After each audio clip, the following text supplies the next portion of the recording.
তো মমতা ব্যানার্জির নন্দীগ্রাম কেন্দ্র কি হলো? নন্দীগ্রামে দাঁড়াবেন না আর? মমতা বন্দ্যোপাধ্যায়ের আর জনভিত্তি নেই। ভালো করে বুঝে গেছে যে আর ২৬-এ হবে না। আপনি বহিরাগত তত্ত্ব আনছেন কিসের জন্য? হেরে যাবেন সেই জন্য। মমতা ব্যানার্জি হারছেন। মমতা ব্যানার্জিকে জেতানোর জন্য ওই মৃত ভোটার গুলো সব ভোটার লিস্টে থাকবে। তৃণমূল ওই তৃণমূল কর্মীরা গিয়ে সব ওই মৃত ভোটারের নাম করে ভোট দিয়ে আসবে। সবাইকে মেনে নিতে হবে। ওটা চলবে না। ওই ২৬-এর নির্বাচন নিয়ে তৃণমূল কংগ্রেসকে ভাবতে যাবে না। বরঞ্চ তৃণমূল কংগ্রেস ভাবুক যে ওই রাজনৈতিক দলটিকে কতদিন টিকিয়ে রাখতে পারবে। যদি এই ডিজিটাল যোদ্ধা এই কর্মসূচির মাধ্যমে আপনারা ডিজিটালি চোরগুলোকে আইডেন্টিফাই করতে পারবেন। তাই ১,২৮,০০,০০০ মানুষজন তারা কর্মহীন হয়ে পড়বে। এরা মাছ চাষ ছাড়া কিচ্ছু জানে না। তারা এসছিল আমার কাছে। যে এই পরিবর্তন আনা হয়েছে ভোটের আগে শুধুমাত্র কয়েক হাজার কোটি টাকা তুলবে বলে। তো মমতা ব্যানার্জির নন্দীগ্রাম কেন্দ্র কি হলো? নন্দীগ্রামে দাঁড়াবেন না আর? মমতা ব্যানার্জি তো ২৯৪টা কেন্দ্রেই দাঁড়ান। উনি বলেন না যে আমি সব কেন্দ্রের প্রার্থী। তাই এখন হঠাৎ করে ভবানীপুর কেন্দ্র বলে তারপরে আবার বলতে হচ্ছে বহিরাগত কেন? আগে থেকে কি হারের যুক্তি খাড়া করে রাখছেন? মমতা ব্যানার্জিকে এখন ভোটে দুবার করে ভোটে দাঁড়িয়ে মুখ্যমন্ত্রী হতে হয়। একবার একটা কেন্দ্রে হারে, তারপরে ওর তার হাতে পায়ে ধরে তখন বলতে হয় এই ৬ মাসের মধ্যে ভোট করিয়ে আবার মুখ্যমন্ত্রী হতে হয়। এই তো মমতা বন্দ্যোপাধ্যায়ের বর্তমানে রাজনৈতিক স্ট্যাটাস। মমতা বন্দ্যোপাধ্যায়ের আর জনভিত্তি নেই। ভালো করে বুঝে গেছে যে আর ২৬-এ হবে না। সেই জন্য আগে থেকে হারের অজুহাত খাড়া করে রাখছে। মমতা বন্দ্যোপাধ্যায় এতে সিদ্ধহস্ত। আপনি যখন ঠিক এই কথাটা বলছেন তখন রাজ্যের পুরমন্ত্রী ফিরহাদ হাকিম তিনি তো বলছেন যে এই কেন্দ্র থেকে মমতা বন্দ্যোপাধ্যায় ১ লক্ষেরও বেশি ভোটে। কে বলেছে? ববি হাকিম। কানন চলে এসছে। ববি হাকিমকে জিজ্ঞাসা করবেন কাননকে এই মমতা বন্দ্যোপাধ্যায় দায়িত্ব দিয়েছে নতুন। NKDA চেয়ারম্যান বানিয়েছে। কি মানে হঠাৎ করে শোভন চট্টোপাধ্যায়ের দেখা করা মুখ্যমন্ত্রীর সঙ্গে একদম সস্ত্রীক ববি হাকিমকে একটু চেতাবনী দেওয়া। কানন আসছে। ববি হাকিম একটা কথা বলছেন যে রীতিমতো কর্মীদেরকে আরো উজ্জীবিত করছেন, বলছেন ১ লক্ষ ভোটে তো মুখ্যমন্ত্রী এগিয়েছিলেন। তারপরও আপনারা এই সমস্ত তথ্য বলছেন। আরে মুখ্যমন্ত্রী ১ লক্ষ কেন? ১ কোটি ভোটে এগিয়েছিলেন। উনি তো ২৯৪টা কেন্দ্রেরই প্রার্থী। তা হঠাৎ করে এখন কেন্দ্র বেছে তারপরে আবার সেই কেন্দ্রের জন্য আগে থেকে এই যে বহিরাগত তত্ত্ব এসব দিচ্ছেন কেন? আপনি বলুন লিস্ট টাঙান যে এই লোকগুলো বহিরাগত। আর ভারতবর্ষে আবার বহিরাগত কি? ভারতবর্ষের যেকোনো নাগরিক ভারতবর্ষের যেকোনো প্রান্তে বসবাস করতে পারেন। আপনি আটকাতে পারবেন? ভারতবর্ষের সংবিধান সেই অধিকার দিয়েছে। কি কি প্রাদেশিকতা? যে ওখানকার বহিরাগত, ও ওখানকার বহিরাগত। অনার্যরা বলবে আর্যরা বহিরাগত। যারা এখানকার আদিবাসী তারা বলবে ও আদিবাসী বাদ দিয়ে বাদবাকি সবাই বহিরাগত। আপনি কাউকে বহিরাগত বলবেন, সে আবার আরেকজন এসে আপনাকে বহিরাগত বলবে। এটা তো চলতে পারে না। ভারতবর্ষে সংবিধান ভারতবর্ষের নাগরিককে একেবারে স্পষ্টত এই অধিকার দিয়েছে ভারতবর্ষের যেকোনো প্রান্তে বসবাস করতে পারেন, ভারতবর্ষের যেকোনো প্রান্ত এক প্রান্ত থেকে আরেক প্রান্ত চলাচল করতে পারেন। আপনি বহিরাগত তত্ত্ব আনছেন কিসের জন্য? হেরে যাবেন সেই জন্য। মমতা ব্যানার্জি হারছেন।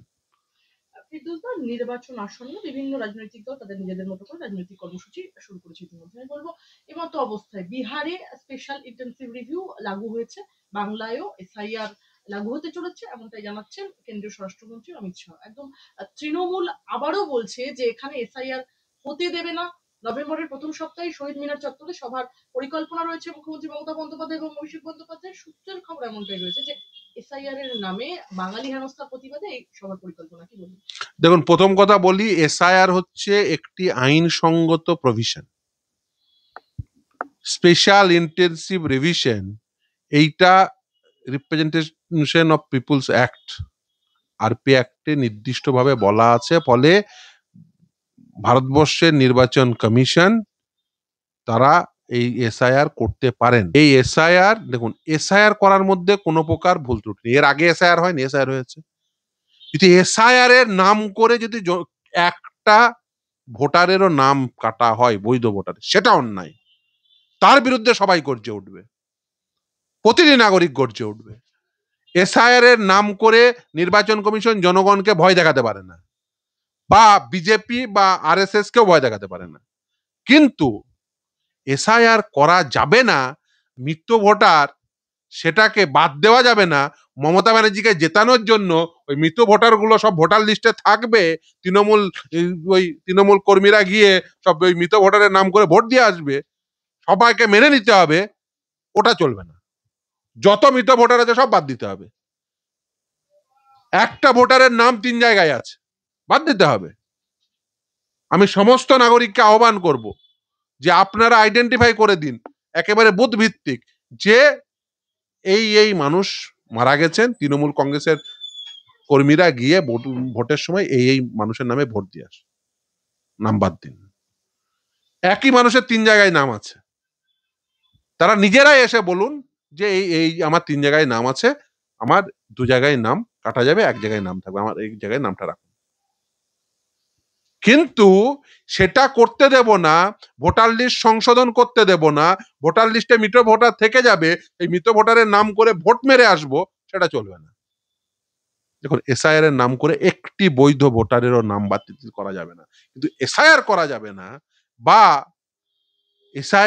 ভোটের 2 মাস আগে এসআইআর করে বৈধ ভোটার নাম বাদ দিয়ে তাদেরকে ভোটের সুযোগ দেব না, সেটাও করা যাবে না। ফলে এর একটা প্রকৃত মানে সংশোধনী আনার জন্য, যে ভোটার লিস্টে এমন করে আমি ভোটার লিস্ট তৈরি করব সেখানে একজন অবৈধ ভোটারও থাকবে না, একজন মৃত ভোটারও থাকবে না।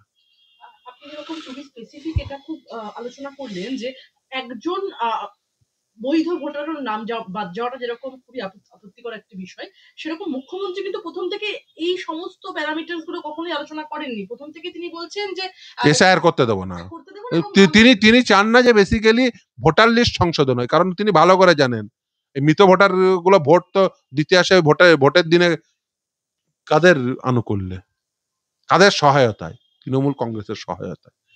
এরাই ওই মৃতদের ভোট দেয়। মৃত লোকগুলোর ভোট কারা দেয়? তৃণমূল কংগ্রেস দেয়। ফলে সেই জন্য ওরা আতঙ্কিত। বুথ ভিত্তিক 7%, 8%, 10% পর্যন্ত জল মেশানো যদি থাকে, আপনি কি করে করবেন? অন্য দল কি করে ভোটে জিতবে? কত পার্সেন্ট আছে সেটাকেই আইডেন্টিফাই করতে হবে। 2026 রাজ্যে তৃণমূল কংগ্রেসের ভবিষ্যৎ নির্বাচন। দেখুন, আমি নির্বাচন হবে নির্বাচনের মতো, হ্যাঁ, কিন্তু আমি যেটা ভাবছি সেটা হচ্ছে যে তৃণমূল কংগ্রেসের এই দলটা, রাজনৈতিক দলটার অস্তিত্ব কতদিন থাকবে? ভোটে হারবে জিতবে, ভোট আসবে যাবে। ভারতবর্ষের মতো দেশে এই যে 3টে স্তরের ভোট, লোকাল গভর্নমেন্ট তৈরির জন্য, স্টেট গভর্নমেন্ট তৈরির জন্য বা সেন্ট্রাল গভর্নমেন্ট তৈরি করার জন্য মোটামুটি 1-1.5 বছর অন্তর অন্তর ভোট হয়। ভারতবর্ষে ভোটের মানে অভাব নেই। ভারতবর্ষে ভোট এছাড়াও বিভিন্ন ভোট হয়, সমবায় থেকে শুরু করে ভারতবর্ষে ভোটের অভাব নেই। ভোট আসবে যাবে, কিন্তু এই যে তৃণমূল কংগ্রেস নামক এই রাজনৈতিক দলটি কতদিন অস্তিত্ব টিকিয়ে রাখতে পারবে, সেটা হচ্ছে সব থেকে বড় প্রশ্ন। ভোটে কখনো কংগ্রেস জিতবে, কখনো সিপিএম জিতবে, কখনো বিজেপি জিতবে, ভোট আসবে ভোট যাবে, কিন্তু তৃণমূল কংগ্রেস সে এই ভোট আসবে ভোট যাওয়ার মাঝে তার অস্তিত্ব কতদিন টিকিয়ে রাখতে পারবে, সেটা হচ্ছে সব থেকে বড় প্রশ্ন। ওই 26-এর নির্বাচন নিয়ে তৃণমূল কংগ্রেসকে ভাবতে যাবে না, বরঞ্চ তৃণমূল কংগ্রেস ভাবুক যে ওই রাজনৈতিক দলটিকে কতদিন টিকিয়ে রাখতে পারবে, আদৌ টিকিয়ে রাখতে পারবে কিনা 26 পর্যন্ত, সেটা নিয়ে ভাবুক। কালকে যদি ওই দুজন মানে মমতা ব্যানার্জিকে অ্যারেস্ট করে নেয়, ওই দলটার অস্তিত্ব থাকবে না, মিনিটে হাওয়া হয়ে যাবে। ও যদি মমতা ব্যানার্জিকে আজকে সন্ধ্যায় অ্যারেস্ট করে না, কাল সকালের মধ্যে গোটা রাজনৈতিক দলটা হাওয়া। আমি আপনার সামনে একটা প্রশ্ন রাখবো। অভিষেক বন্দ্যোপাধ্যায় খুব সাম্প্রতিককালে এই যে ডিজিটাল যোদ্ধা একটা কর্মসূচি সামনে এনেছেন। তিনি বলছেন তরুণ তুর্কিদেরকে সামনে রাখা হবে। এই ডিজিটাল কর্মসূচি কাজে লাগে। আচ্ছা, এর আগে তৃণমূল কংগ্রেসের ডিজিটাল প্ল্যাটফর্মে কাজ করার জন্য কর্মী ছিল না? ওই কি ওদের টিম আছে না? যার মাথা হচ্ছে দেবাংশু। তো তাদেরকে এতদিন ডিজিটাল ছিল না? অবশ্য এটার করার ফলে একটা জিনিস মানে আপনি আইডেন্টিফাই করা যাবেন। সহজেই আইডেন্টিফাই করতে পারবেন। আপনার এই YouTube চ্যানেল বা Facebook চ্যানেলে দেখবেন, নিচের দিকে কমেন্ট গুলো দেখলে আইডেন্টিফাই করতে পারবেন। কে বালি চোর, কে গরু চোর, কে চাকরি চোর, আইডেন্টিফাই করতে পারবেন। আমার কমেন্ট Facebook পেজে এসে লিখে যায়। সহজে আইডেন্টিফাই করা যায়, এই চাকরি চোর টিচার, এই সাদা খাতার টিচার। সহজে আইডেন্টিফাই করা যায় এবং লোকে লিখেও চাকরি তুমি সাদা কাদার শিক্ষক আছো। ফলে এই যে ডিজিটালি আপনি চোরগুলোকে আইডেন্টিফাই করতে পারবেন, মানে এই যে এই ডিজিটাল যোদ্ধা এই কর্মসূচির মাধ্যমে আপনারা ডিজিটালি চোরগুলোকে আইডেন্টিফাই করতে পারবেন। যে তবে অবশ্য সুবিধা হয় ওরা যদি কোনো পাশে কোনো কিছু মানে বালি চোরের জন্য একটা সিনোনিম, হ্যাঁ, বা ওই ধরনের কিছু একটা বালি চোর আইডেন্টিফাই করার জন্য এস চিহ্ন দিয়ে দিল, ঠিক আছে, গরু চোর আইডেন্টিফাই করার জন্য সি চিহ্ন দিয়ে দিল, সি চিহ্ন যুক্ত ডিজিটাল যোদ্ধা। আপনি যখন ঠিক এই কথাটা এই ব্যাখ্যা দিচ্ছেন, ঠিক সেই সময় অভিষেক বন্দ্যোপাধ্যায় ব্যাখ্যা দিচ্ছেন যে সমাজ মাধ্যমে বাংলা বিরোধীরা উৎসাহ এবং অপপ্রচার করছে, এমনটাই বলছেন অভিষেক বন্দ্যোপাধ্যায়। আচ্ছা, বাংলার সব থেকে বড় বিরোধী রাজনৈতিক দলকে এই মুহূর্তে তৃণমূল কংগ্রেস। বাঙালি তো মাছে ভাতে বাঙালি, শুনেছেন তো? হ্যাঁ, বাংলায় এই যে মাছ কোথা থেকে আসে? জলাশয় থেকে। এই যে ইনল্যান্ড ফিশারিজ হয়, মানে ৩০ বিঘে জমির বেশি, মানে ৩০ বিঘে এলাকার বেশি জলাশয়গুলো সাধারণভাবে এতদিন পর্যন্ত এই যে ফিশারম্যান যারা, মৎস্যজীবী যারা, তাদের কোঅপারেটিভ সোসাইটি, তারা নিজেরা যে কোঅপারেটিভ সোসাইটি তৈরি করতো ন্যূনতম ১০ জন, তারা বেসিক্যালি এই জলাশয়গুলোর লিজ পেত। কোনো জলাশয় ২ বছরের জন্য, কোনোটা ৫ বছরের জন্য, কোনোটা ৭ বছরের জন্য। ফিশারম্যান ছাড়া কেউ লিজ পেত না। এবং শুধু তাই না, গভর্নমেন্ট থেকে তাদের আইডেন্টিটি কার্ড দেওয়া হয়েছে। এইরকম আইডেন্টিটি কার্ড হোল্ডারের সংখ্যা হচ্ছে ৩২ লক্ষের অধিক। তার মানে ৩২ লক্ষ পরিবার, প্রায় ধরুন ১,২৬,০০,০০০ মানুষজন, যদি আমি ৪ জন করে হিসাব ধরি, তাহলে ১,২৮,০০,০০০। তাহলে এই যে মানুষজন, এই মানুষজনকে কর্মহীন করে দেওয়ার জন্য, বাঙালিকে মাছে ভাতে না থাকতে দেওয়ার জন্য কি করেছে মমতা বন্দ্যোপাধ্যায়ের সরকার? আইন এনেছে। এতদিন পর্যন্ত শুধুমাত্র এই মৎস্যজীবীদের কোঅপারেটিভ সোসাইটি শুধুমাত্র এই জলাশয়গুলো লিজ পেত। এখন কি করেছে? বলছে তাদের সঙ্গে ইন্ডিভিজুয়ালরাও পাবে, এন্টারপ্রেনাররাও পাবে। মানে তৃণমূল কংগ্রেসের ওই সব নেতা নেত্রীরা সব নেবে ওই জলাশয়গুলো। এই তাদের সাথে বিড করে, তাদের সঙ্গে টেন্ডারে, তাদের সঙ্গে লড়ে এই মৎস্যজীবীরা পাবে এই জলাশয়গুলো। অ্যাকচুয়ালি এই সমস্ত জলাশয়গুলো তৃণমূল কংগ্রেসের ওই নেতা নেত্রী বা ওদের ওই আশেপাশে ঘুরে বেড়ানো লোকজনের হাতে তুলে দেবে, মৎস্যজীবীদের ওখান থেকে তাড়িয়ে দেবে। এই যে ইকোসিস্টেম বজায় থাকে কিসের জন্য? এই জলাশয়গুলো অস্তিত্ব থাকতো, এই মৎস্যজীবীদের জন্য অস্তিত্ব রয়েছে। এই মৎস্যজীবীদের সব ছুড়ে ফেলে দেবে, দিয়ে ওই জলাশয়গুলোকে নেবে তৃণমূল কংগ্রেসের নেতা নেত্রীরা। কোনো দিকে, একদিকে ওই বার, মদের দোকান, এই কাপে অমুক তমক খুলবে, আর একদিকে থেকে জলাশয়গুলো ভরাট করবে, আর তার মাঝে মাছ চাষ করে সেগুলোও নেবে, যতদিন ওই পুরোটা না ভরাট করতে পারছে। এই জিনিস করবে। এই Ramsar site, east Kolkata wetland, আপনি চলে যান কি অবস্থা করেছে। সেখানে ওই জলাশয় ভরাট করা যায় না, কোনো নির্মাণ করা যায় না। ঘাট নামিয়ে দিয়েছে, ঘাট বাঁধাচ্ছে, পাশে এই দোকান খুলে দিচ্ছে, এটা করে দিচ্ছে, সেটা করে দিচ্ছে, পয়সা কামাচ্ছে। জলাশয়গুলো ইন্ডিভিজুয়ালদের দেবে, ইন্ডিভিজুয়ালদের দেবে মানে তৃণমূল কংগ্রেসের নেতা নেত্রীদের দেবে। মাছে ভাতে বাঙালি, মাছ আর ওই কম টাকায় খেতে হবে না। আর তৃণমূল কংগ্রেস বাজারে ক্রাইসিস তৈরি করবে।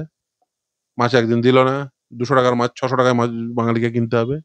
এই হচ্ছে বাঙালিদের জন্য মমতা বন্দ্যোপাধ্যায়ের দলের কন্ট্রিবিউশন। শুধু তাই না, এই এই ডিসিশন নেওয়ার ফলে, আইনে এই পরিবর্তন আনার ফলে প্রায় ১,২৮,০০,০০০ মানুষজন তারা কর্মহীন হয়ে পড়বে। এরা মাছ চাষ ছাড়া কিচ্ছু জানে না। তারা এসেছিল আমার কাছে, যে এই পরিবর্তন আনা হয়েছে ভোটের আগে শুধুমাত্র কয়েক হাজার কোটি টাকা তুলবে বলে। গোটা পশ্চিমবঙ্গ জুড়ে যত জলাশয় রয়েছে সব এই ইন্ডিভিজুয়ালদের হাতে, বা এন্টারপ্রেনার মানে কি, সোজা কথা ওই তৃণমূল কংগ্রেসের আশেপাশে ঘুরে বেড়ালো ওই ব্যবসায়ীদের এই জলাশয়গুলোকে দিয়ে দেবে। দিয়ে ওখানে বার হবে, ওখানে মদ খাবে, ওই কফি খাবে, দিয়ে বলবে আমি সৌন্দর্যায়ন করছি, সরকারি পয়সায় সৌন্দর্যায়ন হবে। মমতা বন্দ্যোপাধ্যায় জনগণের করের টাকা নিয়ে বেসিক্যালি তৃণমূল কংগ্রেসের নেতা নেত্রীদের পকেটে ভরার বন্দোবস্ত করছে। আর বাঙালির পাতে মাছ, ওই ২০০ টাকার মাছ আর আসবে না, ২,০০০ টাকায় মাছ কিনতে হবে। পাহাড় রক্ষায় একদম পাহাড়ে ম্যানগ্রোভ বসানোর পরামর্শ দিলেন মমতা ব্যানার্জি যখন বলেছে, একদম মমতা ব্যানার্জির উপর কোনো কথা হবে না। শুধু ম্যানগ্রোভ না, ভেটিভার লাগানোর কথা তিনি বলছেন। যা বলেছে মমতা ব্যানার্জির উপর কথা হয়, মমতা ব্যানার্জি যা বলেছে সব সত্য। ভদ্রমহিলা পারেন বটে। দেখুন উনি এটা কেন বলেছেন, উনি কি জানেন না? উনি সব জানেন, উনি ইচ্ছা করে বলেছেন। আমি মনে করি উনি ইচ্ছা করে বলেছেন। তার কারণ এই যে আপনি আমাকে জিজ্ঞাসা করছেন, আপনি আর জিজ্ঞাসা করছেন না দুর্গাপুরের রেপ কাণ্ড, কারণ ওটা থেকে নজর ঘোরানোর জন্য উনি বলে দিলেন। এই মমতা বন্দ্যোপাধ্যায়ের আমলে নর্থ বেঙ্গলে 2011 সাল থেকে 2025 সাল কত গাছ কাটা হয়েছে। এই তৃণমূল কংগ্রেসের নেতা নেত্রীরা, এই তৃণমূল কংগ্রেসের কর্মীরা কত গাছ কেটেছে তার একটা হিসাব বের করুন না। মমতা ব্যানার্জিকে বলুন পরিবেশের কি অবস্থা করেছে। ওই নর্থ বেঙ্গলের পাহাড় থেকে শুরু করে ডুয়ার্স পর্যন্ত কি অবস্থা তৈরি করেছে। মমতা বন্দ্যোপাধ্যায়কে বলুন যে তার একটা শ্বেতপত্র প্রকাশ করবে, যে আগে মমতা ব্যানার্জি যেদিন ক্ষমতায় আসে সেদিন কত গাছ ছিল আর আজকে কত গাছ রয়েছে। আমি আপনার কাছে একটা প্রশ্ন করব ফিরদৌস দা। একদিকে মানে মুখ্যমন্ত্রী বলছেন পাহাড়ে ম্যানগ্রোভ বসানোর কথা, ভেটিভারের কথা। অন্যদিকে উত্তরবঙ্গের একদম বন্যা বিপর্যয়ের ক্ষয়ক্ষতির খতিয়ান থেকে ভুটানের জল নানা প্রসঙ্গে উঠে এসেছে সেই আলোচনায়। কখনো তিনি দিয়েছেন একদম সমস্ত বাঁধ ভেঙে দেওয়ার বার্তা? দেখুন ওনার বোধহয় আইডিয়া নেই যে কিভাবে মানে জলবিদ্যুৎ তৈরি হয়, কিভাবে জল সংরক্ষণ করতে হয়। কারণ আমাদের দেশে যে ফসল তৈরি হয় সেই ফসলে এই যে জল লাগে, সারা বছর বৃষ্টি হয় না। জলাধার কেন তৈরি করা হয়, কেন জল সঞ্চয় করে রাখতে হয়? এই যে বিদ্যুৎ তৈরির ক্ষেত্রে, যে জলবিদ্যুৎ কেন্দ্র তৈরির ক্ষেত্রে যে বাঁধ তৈরি না করলে কোথায় কি করে জলবিদ্যুৎ তৈরি হবে? শুধুমাত্র কয়লা থেকেই বিদ্যুৎ তৈরি হবে? কতদিন কয়লা থাকবে? ফলে এই সমস্ত কিছু বুঝে শুনে বলা উচিত, কিন্তু দুর্ভাগ্য হলেও সত্য। দেখুন আমরা ভোট দিয়ে মানুষ বসিয়েছে একটা অদক্ষ অকর্মণ্যকে। দুর্নীতিগ্রস্ত তো বটেই উনি, তার সঙ্গে যে অদক্ষ এবং অকর্মণ্য এই নিয়ে আমার মনে কোনো সন্দেহ নেই, আশা করি জনগণের মনে কোনো সন্দেহ নেই। সুপ্রিম কোর্টে বড় স্বস্তি পেলেন পশ্চিমবঙ্গ পুলিশের ডিজি রাজীব কুমার। একদম সারদা চিটফান্ড দুর্নীতি মামলায় তার আগাম জামিন বহাল রাখল শীর্ষ আদালত। এর আগে আমরা 6 বছর ধরে না ডাকলে কি হবে? Setting, simple setting. মুখ্যমন্ত্রী ধর্নায় বসেছিলেন তো। সেই জন্যই তো ডাকেনি 6 বছর ধরে। মুখ্যমন্ত্রীর বিরুদ্ধে কন্টেম্প আনার জন্য পারমিশন হয় না। রাজীব কুমারকে 6 বছরে একবারও সিবিআই ডাকে নাই। এর থেকে বড় সেটিং এর প্রমাণ আর কি পাবে প্রয়োজন? কিন্তু স্যার রাজ্য জুড়ে যে এত দুর্নীতি হলো সেগুলো কি সব ঠান্ডা ঘরে চলে গেল? দেখুন যেগুলোই আমরা লড়ছি এখনো আদালতের মনিটরিং এ যতটা হচ্ছে ততটা হচ্ছে, বাদ বাকিটা ওই ফেস টাইমেই চলে গেছে। দুর্গাপুর কাণ্ডের পরে রাজ্যের মুখ্যমন্ত্রী মমতা বন্দ্যোপাধ্যায় যে স্টেটমেন্ট রাখেন সেখানে তিনি প্রথমেই এই সমস্ত ঘটনার দায়ভার ঠেলে দেন কলেজ কর্তৃপক্ষের বিরুদ্ধে এবং সব থেকে বড় কথা মুখ্যমন্ত্রীকে বলতে শোনা যায় যে মেয়েদের রাতে না বেরোনোর নিদান দিচ্ছেন মুখ্যমন্ত্রী মমতা বন্দ্যোপাধ্যায়। মমতা বন্দ্যোপাধ্যায় কি মহিলা? তো তাহলে মমতা বন্দ্যোপাধ্যায় যদি এই নিদান দেন তাহলে পশ্চিমবঙ্গের মানুষ কি মমতা বন্দ্যোপাধ্যায়কে সন্ধ্যা 6টা থেকে সকাল 6টার মধ্যে পাবেন না? তাহলে পশ্চিমবঙ্গের মুখ্যমন্ত্রীর পরিষেবা পশ্চিমবঙ্গবাসীর জন্য মাত্র 12 ঘন্টা, সকাল 6টা থেকে সন্ধ্যা 6টা পর্যন্ত। তারপর সন্ধ্যা 6টা থেকে সকাল 6টা পর্যন্ত তিনি আনঅ্যাভেলেবল। এটা বোঝাতে চেয়েছেন? দুর্ভাগ্যজনক। এই বাংলার মেয়েরা যারা ক্ষমতায়িত হয়েছিল তাদের আবার ঘরে ঢোকানোর প্রয়াস বলে আমি মনে করি। কোথাও গিয়ে কি পুরুষতান্ত্রিকতা বা পিতৃতান্ত্রিক অবভিয়াসলি মমতা বন্দ্যোপাধ্যায়, দেখুন মমতা বন্দ্যোপাধ্যায় বাংলার সমাজকে, বাংলার মেয়েদেরকে বেশ কয়েক দশক পিছিয়ে দিয়েছে। ফিরদৌসদা, আমরা দেখলাম যে Gulshan colony, park circus, Kasba কোথাও দেখানো হচ্ছে বন্দুক, কোথাও ঘুষ, হুমকির মুখে একদম দেখুন মানুষের যদি কাজ না থাকে, মানুষকে যদি আপনি কর্মসংস্থানের সুযোগ না করে দিতে পারেন, তাদের মধ্যে যদি অভাব অনটন থাকে, এক শ্রেণীর মানুষকে সমাজে পিছিয়ে রেখে দিয়ে সমাজ কখনো আগাতে পারে না। ইনক্লুসিভ গ্রোথ করতে হয়। যদি তাদের কাছে কাজ না থাকে, তাদের কাছে অভাব অনটন থাকলে যেটা হওয়া স্বাভাবিক সেটাই হচ্ছে। আগামী বিধানসভা নির্বাচনে তৃণমূল কংগ্রেস ২৫০টিরও বেশি আসন পাবে বলে জোরালো দাবি করলেন কুণাল ঘোষ এবং একই সঙ্গে দলের নেতাদের একাংশ তো একসময় তো কুণাল ঘোষ বলেছিল যে সারদার ব্রিগেড বেনিফিশিয়ারি মমতা ব্যানার্জি। আপনি মমতা ব্যানার্জি বিশ্বাস করেন না কুণাল ঘোষ নিজে বিশ্বাস করে? কুণাল ঘোষকে জিজ্ঞাসা করবেন যে কুণাল ঘোষের কথা কুণাল ঘোষ নিজে বিশ্বাস করে? কুণাল ঘোষের কথা তো কুণাল ঘোষই বিশ্বাস করে না। এখন বলবেন না, না মমতার থেকে সৎ ব্যক্তি হয়ই না। কুণাল ঘোষ যখন যেমন যাকে তেল মারার জন্য যেকোনো কথা বলে দেন। এখন মমতা ব্যানার্জিকে তেল মেরে একটা টিকিট নিতে হবে, বেলেঘাটা-টেলেঘাটায় একটা টিকিট নেবেন। সেইজন্য বলছেন। তো স্যার অনেক ধন্যবাদ আপনাকে। এমনি যে এরপরে এত কিছু বলার পরেও কুণাল ঘোষকে রাজ্যসভার সাংসদ বানাননি। ঋতব্রতকে সিপিএম থেকে নিয়ে এসে সাংসদ বানিয়ে দিয়েছে। এখন বেলেঘাটার টিকিট-ফিকিট নিতে হবে সেইজন্য বলছেন।